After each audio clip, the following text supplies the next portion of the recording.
Thank you, Mr Deputy President. I just wanted to make a very brief contribution on this bill, as I'm a very strong supporter of the need to ensure that our tax system does reflect the costs of growing and raising a family, and the principal way we do that in this country is through the family tax benefit system. However, I'm also very much of the view that we have a responsibility to manage our nation's finances in a responsible way. We are far from balancing our budget at this time, and I disagree with Senator Siewert that somehow we can outsource the budget repair task to simply some component of the community, and it's completely impractical, actually, that somehow big business, in her words, could do that. We all have to tighten our belt to do that, and I am prepared, notwithstanding my general support for a supportive family tax benefit system, I'm certainly prepared to support legislation which responsibly seeks to save money for our budget, for our country, and this bill certainly does that, delivering savings of more than $4.5 billion. Because if we weren't to do that, Mr Deputy President, that would be a bad thing by Australian families, because all that would mean is that our children and grandchildren would be paying back the money we are spending on parents today.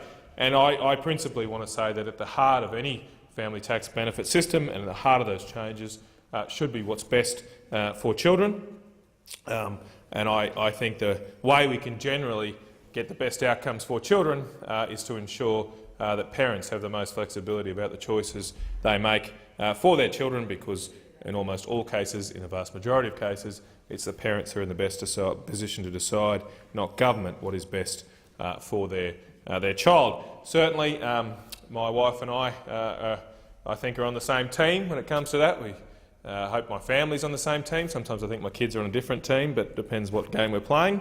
And we do try and make decisions together. And one thing I'm concerned about, notwithstanding my general support for this bill, I am concerned that of the difference in the relative costs between raising a child yourself and outsourcing at least some of that care through to formal childcare or educational means. The budget underlined that relative cost difference very graphically this year when it did produce cameo tables showing that a family on $100,000 a year with two children and earning with two people in the workforce, both parents working, pays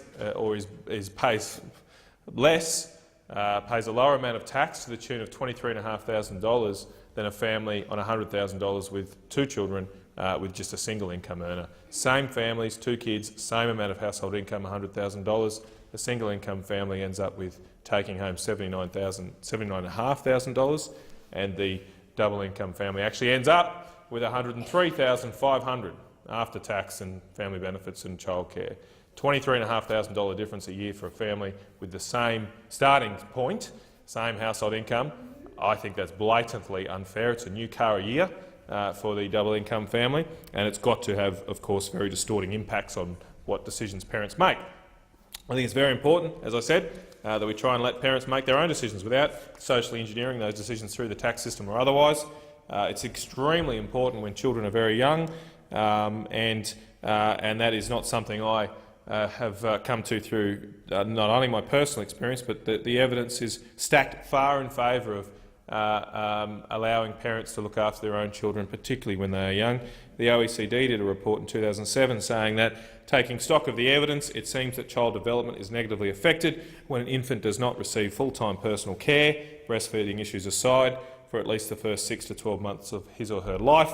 The Productivity Commission in 2009 said that in its paid parental leave report said that most of the more recent evidence tends to support the view that the use of non-parental care or childcare, usually necessitated by maternal employment, when initiated within the first year of a child's life, can contribute to behavioural problems and, in some contexts, delayed cognitive development. And they have a range of scientific studies showing that. So I think it's very important we do promote parental care at those young ages, and that's why I've been a strong advocate for ensuring that parents do have assistance if they choose to make that point. So there's not this relative cost difference between the choice to look after your own child and the choice to put them into childcare. And I'm proud that the Nationals Party, as part of the coalition agreement, with the new Prime Minister a matter of months ago, succeeded in obtaining in that agreement an additional $1,000 for families with a child below the age of 1 who currently receive Family Tax Benefit B. It certainly doesn't completely remove that $23,500 gap, but it's a step in the right direction. It's a step in the direction making sure that this system is based on what's best for the children, not what is based on the costs of the parents involved. And while I certainly agree with Senator Siewert that the older your child gets, sometimes the more they cost. I have a child of 10 and also one of 1 year old, and the 1-year-old doesn't need cricket pads and doesn't demand computer games and all these other things that the 10-year-old does. But I also recognise that the care requirements that the 1-year-old places on us, the opportunity costs of not being able to go into the workforce or doing other things with our lives, is much, much, much greater.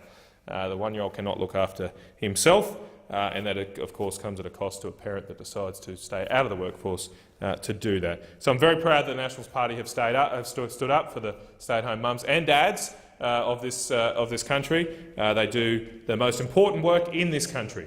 They might not get paid the most, but I do not define people's contribution to our nation on how much is in their paycheck every fortnight.